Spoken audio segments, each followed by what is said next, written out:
মারে, শুরুটা কিভাবে করব বুঝে উঠতে পারছিলাম না। যেদিন তুই তোর মায়ের অস্তিত্ব ছেড়ে ভূমিষ্ঠ হয়েছিলি, সেদিন থেকে তোকে মা বলে ডাকতে শুরু করলাম।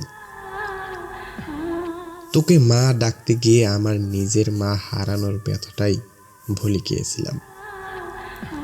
তোর মাও তোকে মা ছাড়া অন্য নামে কখনো ডাকেনি।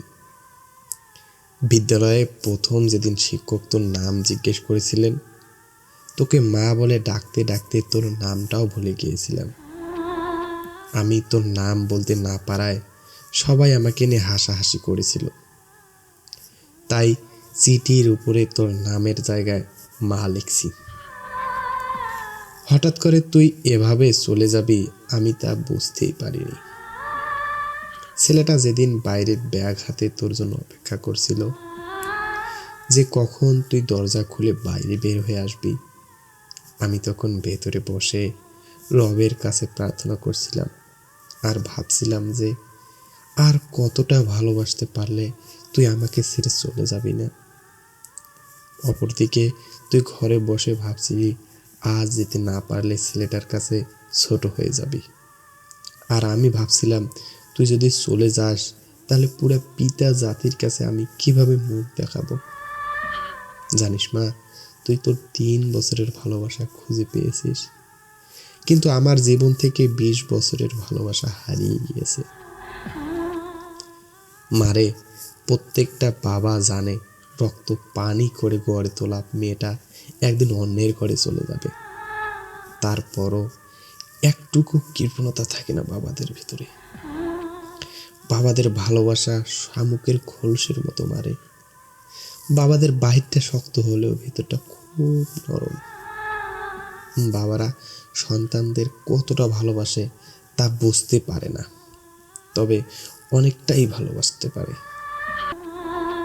জানি মা, আমার লেখাগুলো পরে তোর মন খারাপ লাগতে পারে। কি করব বল?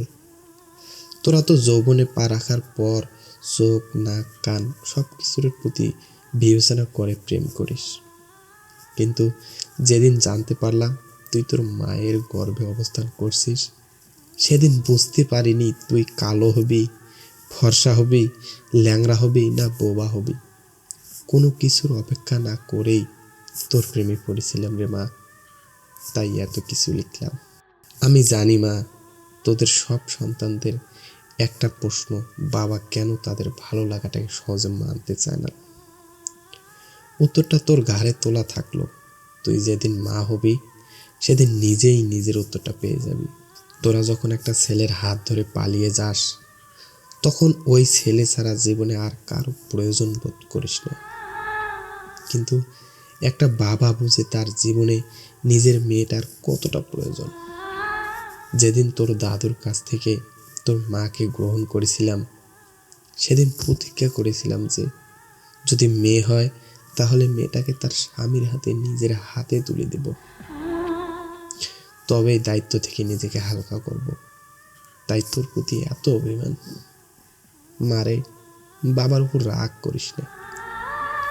তোরা যদি অল্প দিনের ভালোবাসার জন্য ঘর ছেড়ে পালাতে পারিস, তবে আমরা 20 বছরের ভালোবাসার জন্য বেপরা হব না কেন রে মা? বাবারা মেয়ে সন্তানের জন্মের পর চিন্তা করতে থাকে নিজের মেয়েটাকে সুপাত্রের হাতে তুলে দিতে পারবো তো। তারা যৌবনে পা রাখার পর চিন্তা করে কোনো প্রতারণার ফাঁদে পড়ে পালিয়ে যাবে না তো। তাই মেয়েদের প্রতি প্রত্যেকটা বাবার এতটা নজরদারি থাকে।